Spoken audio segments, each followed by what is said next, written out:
make a determination. Now, years later, maybe in the mid-1990s to in 1990s, a new standard of practice was adopted called 921. It certainly was in process during some period of time, but it hadn't become universally accepted, certainly not in Texas. So the standard of practice, while it has evolved since it was applied in the Willingham case, had not changed at the point that it was applied to the 921. And so the panel, in looking at all of that and talking about it, and I'll certainly stop here in a second and let others talk about that particular recommendation, but I think the recommendation ultimately from the committee came to be that we should, well, I'll just read it. Relying upon the consultant's report as to the standard of practice in existence at the time of the arson investigation and trial, the panel unanimously believes that the arson experts did not commit professional negligence or misconduct. The experts simply applied the standard of practice as it existed at the time of the investigation and trial, and it references the Byler report for some of that information. We do recognize that a new standard of practice has since evolved and been adopted for application in Texas. However, that standard was not yet adopted for practice at the time of the arson investigation and trial. So that is where the investigative panel settled. There are a couple of issues in there that I want to further develop, but I just want to stop at that point for the purpose of discussion, so that y'all can ask questions and get your feelings on that. Mr. Bradley, I just wanted to mention there were really three issues in this case from my perspective, and I was on your panel when we talked about it. And I think the three issues are, first, the analysis of fire debris, as you mentioned. And I don't think that is of any great concern to us, because there is no contention during the trial or after the trial whether there was an error in that examination or analysis. So we should not even talk about whether we have jurisdiction or not, whether the lab is a trade here.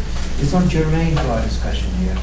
I would point out that the record that we have received and that we have does have the results of those analyses. They were negative for the most part and positive on some stuff that was tested on the porch.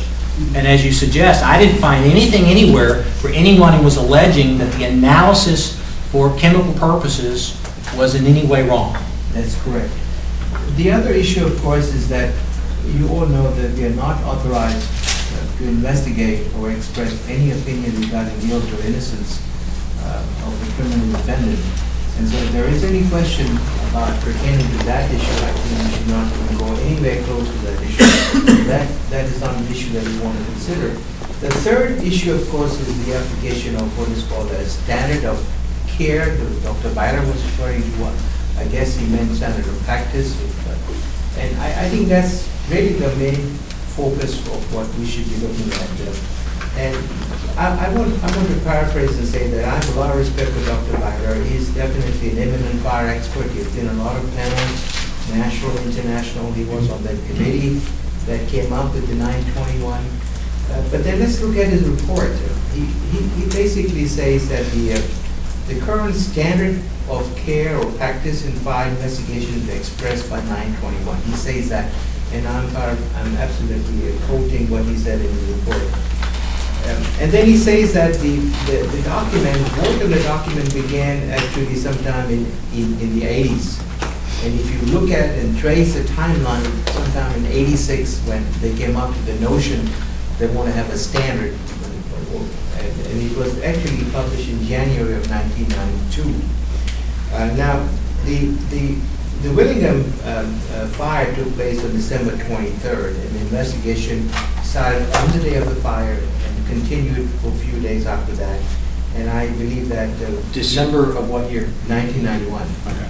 And I believe that he was charged sometime in very early 1992. I believe it was January the 8th that he was charged with this crime. And he was tried in August 1992 and convicted and sentenced on August 21st, 1992. Now, this is what Dr. Byler basically says, that although the 921 was published in 1992, it took 7 years before, in fact, it was accepted as a standard. And then he also mentioned that there was no, and I quote, there was no single document that described the standard of care in fire investigation, implying that 921 was, in fact, the most important document on which we base our current. Now, obviously, the investigation conducted by Corsicana Fire Marshal and other experts was an investigation that was based on old science, and we can spend as much time as we want to criticize that.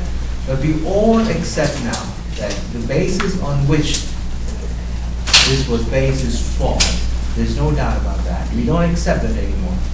But the question that I had in mind before I began looking at it, was in fact that standard accepted and applied in Texas? And according to Biter, it was not. In early 1992, it was not. In fact, he said that there was a period of time before it had been fully achieved as a standard of care. And therefore, I think that we have to take that into consideration before we decide whether it was negligence or misconduct conducted by the fire marshal and the fire department of Corsicana. And that, I think, is the main issue here. If I could respond to that, Dr. Willingham, I think it's clear that the standard of care in that NFPA 921 document, there's no way that it had time to be disseminated and adopted at the time of this investigation or the trial in 1992. And I do agree that Dr. Biter, in his report on page 2, says there was no single document that described the standard of care in fire investigation. But what concerns me in this matter, and I don't have a good answer for our commission today, but what concerns me is that in the report he goes on to research several, quite a number actually, of resources, and even though there was no single document, to try and put together the standard of care as it would have existed for those fire investigators at that time. And then after doing that, at the end of the report, of course, he comes to the determination that they did not, I mean, he says it in the report, that they did not follow the standard of care as it existed at that time. And so, you know, if we're getting hung up on the fact that you have to have one single document that contains a standard of care, well, we didn't have it. But then we're getting into the gray area in the report of he establishes a standard of care through research of a number of different documents and says clearly that those investigators did not meet that standard of care. So what do we do with that information? That's the question. I think the difference here is the general acceptance of NFPA 921 as a standard of practice and the existence of the scientific literature on which NFPA 921 was grounded. Because when you think about fire investigation involving two very distinct groups of people, classically trained fire scientists with degrees in chemistry or physics, maybe advanced degrees, who are investigating fires.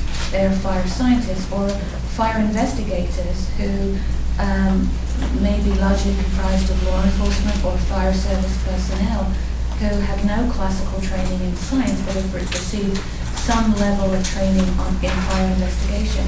They're two very different groups. The fire scientists are going to be familiar with the scientific literature that existed at that time, prior to 1992.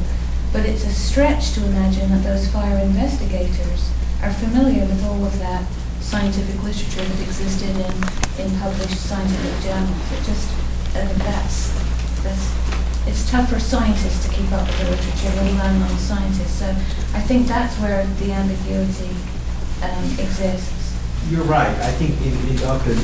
Biter's mind, it was absolutely clear that the information was present. In fact, and you're correct, Lance, in saying that he does mention that from 1980 to 1992, there was sufficient information in papers and texts that would provide the basis for investigation. But as Sarah points out, you know, when this is, Dr. Biter is an eminent expert in the field. I'm sure he kept up with the literature. What do we expect from a fire marshal in Corsicana? That's a question that we have to address.